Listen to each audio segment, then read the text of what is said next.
इल्म और हिकमत से भरी दिलचस्प इस्लामिक कहानियों के लिए हमारे चैनल को सब्सक्राइब करें।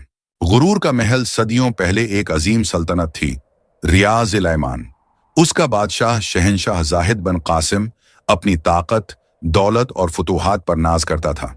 उसके महल के दरवाजे सोने के थे, फर्श संगमरमर के, और खुदाम की कितारें रोज और शब बादशाह की खिदमत में हाजिर रहती थीं।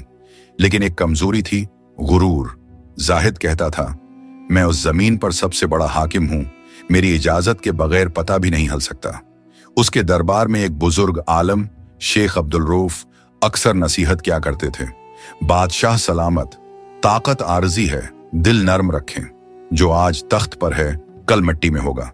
लेकिन बादशाह हंस कर कहता, शेख, मेरी सल्तनत इतनी मजबूत है कि मौत भी मेरा कुछ नहीं बिगाड़ सकती। गुरूर की सजा एक रात बादशाह ने ख्वाब देखा। एक सफेद लिबास में लपटा हुआ शख्स उसके सामने आया और बोला, जाहिद बिन कासिम, तेरा वक्त करीब है, अपनी तौबा का दरवाजा बंद न कर। बादशाह चौंक कर उठा, मगर अगली सुबह वो फिर अपनी ऐश व इशरत में गुम हो गया। इसी दिन एक मामूली गांव के शख्स ने शिकायत की कि बादशाह के सिपाहियों ने उसकी जमीन छीन ली है। शेख अब्दुल रऊफ ने कहा, अदल करो, यह अल्लाह का हुक्म है। लेकिन जाहिद ने गुरूर में कहा, जमीन मेरी सल्तनत की है, जो चाहूं करूं। उसी रात आसमान पर शदीद तूफान आया, महल के ऊपर बजली गिरी, बादशाह का पसंदीदा हिस्सा जल गया। अगले दिन खबर मिली कि बादशाह की फौज का एक काफिला जंग में तबाह हो गया। जाहिद के दिल में खौफ सरायत करने लगा, मगर जबान अब भी गुरूर से भरी थी। बादशाह का जवाल चंद दिन बाद बादशाह शिकार पर गया। घोड़ा फसल गया, वो एक चट्टान से नीचे जा गिरा। जब आंख खुली तो वो एक अजनबी गांव में पड़ा था। न ताज, न तख्त, न सिपाही। लिबास फट चुका था, जिस्म जख्मी, चेहरा मुट्ठी से उठा हुआ। एक बूढ़ी औरत ने पानी दिया और कहा, बेटा, शुक्र कर कि अल्लाह ने तुझे जिंदा रखा।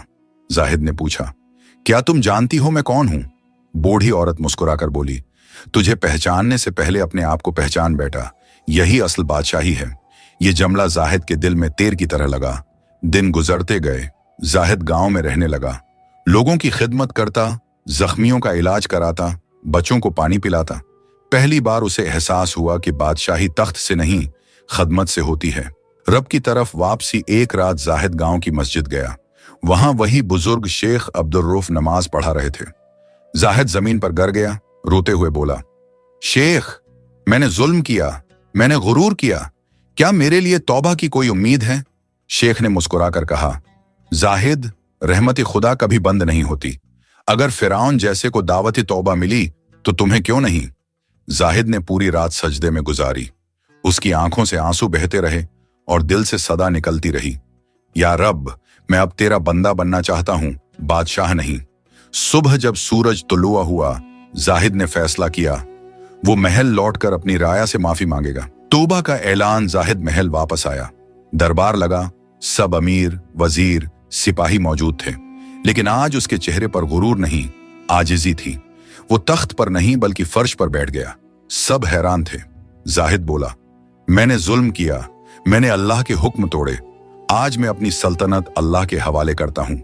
उसने अपने तख्त से उठकर ताज जमीन पर रख दिया और आंखों से आंसू बह निकले। शेख अब्दुल रऊफ आगे बढ़े और कहा, अल्लाह के बंदो, ये बादशाह नहीं, आज एक बंदा है, खुदा बन चुका है। पूरा दरबार अल्लाह अकबर की सदा से गूंज उठा। बादशाह का इंजाम जाहिद ने बाकी जिंदगी इबादत, खिदमत और सादगी में गुजारी।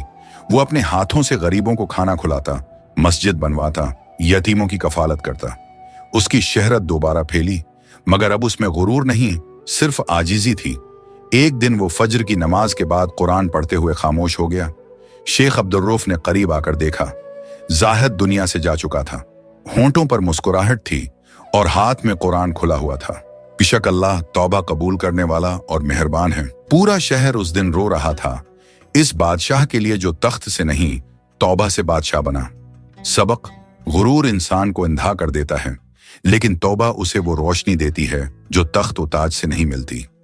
अल्लाह की रहमत हमेशा खुली है, बस एक आंसू, एक सच्चा दिल और एक तौबा चाहिए।